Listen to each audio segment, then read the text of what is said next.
17 number प्रश्न है, सिद्ध कीजिए कि 3, 4, 8, -6 और 13, 9 एक समकोण समद्विबाहु त्रिभुज के शीर्ष है।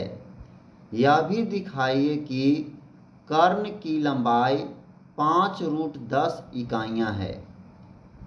त्रिभुज ABC के तीनों शीर्ष के निर्देशांक यहाँ पर दिया गया है।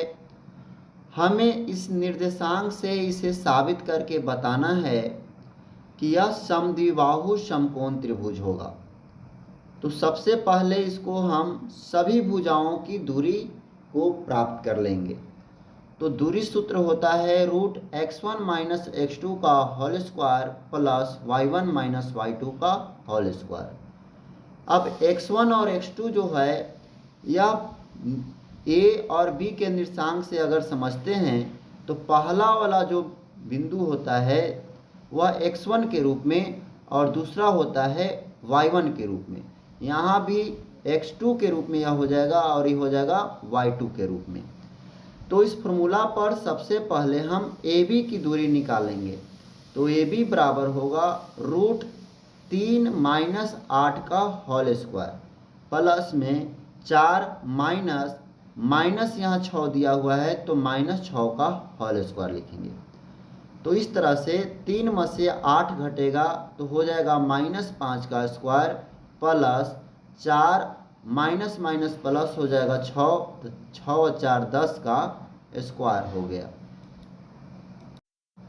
अब इससे लिख सकते हैं बराबर में √5 का स्क्वायर 25 प्लस 10 का स्क्वायर 100। अब यहाँ दोनों को ऐड करेंगे हो जाएगा 125। 125 का यदि हम वर्गमूल करते हैं तो आ जाएगा 5√5 इकाइयाँ।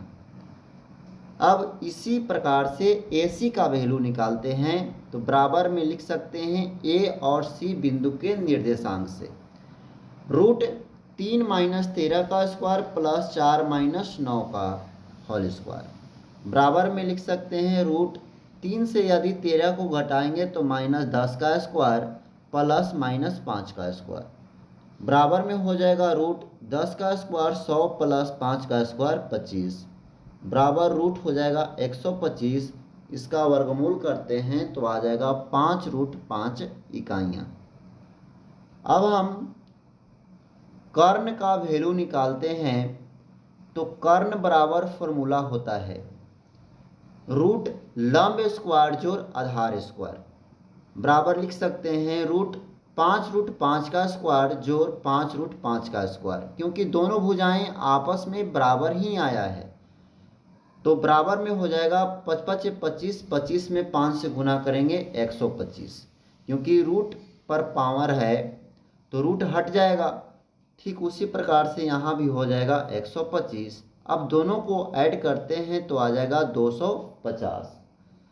तो यहाँ पर वर्गमूल कर लेंगे तो आ गया 5√10 इकाइयाँ। अब हम यहाँ से देख पा रहे हैं कि यह वैल्यू हमें साबित करना था 5√10 इकाइयाँ। तो यहाँ वैल्यू आया है AB के बराबर ही आया है AC का वैल्यू 5√5 इकाइयाँ। अब कर्ण जब ज्ञात किए तो आ गया 5√10 इकाइयाँ।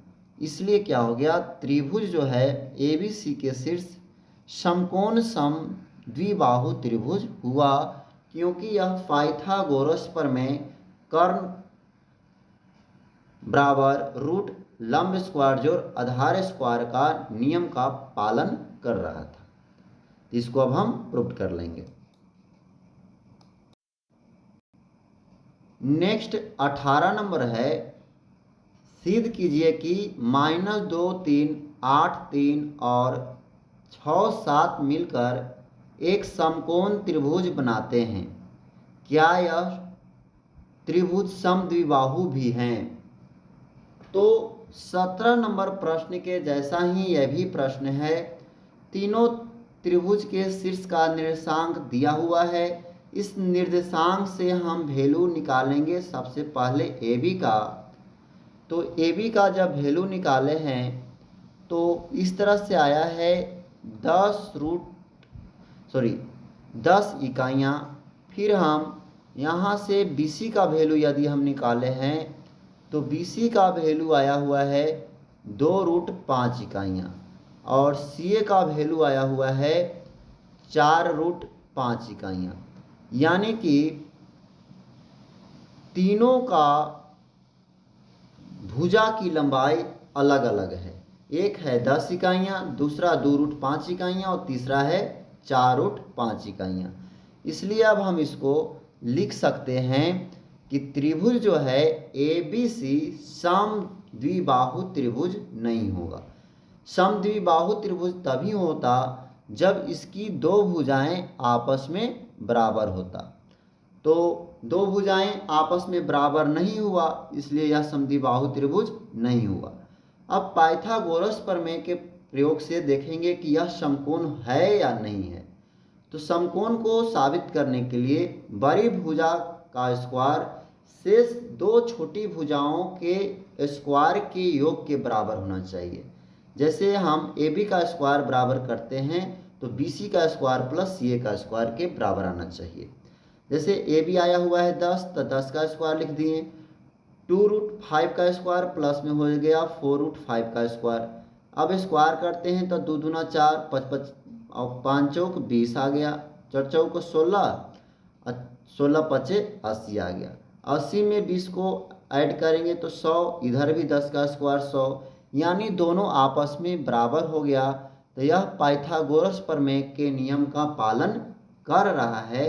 इसलिए बिंदु AB से मिलकर एक समकोण त्रिभुज बनाते हैं, यह साबित हो गया। तो इसको अब हम प्रूव कर लेंगे।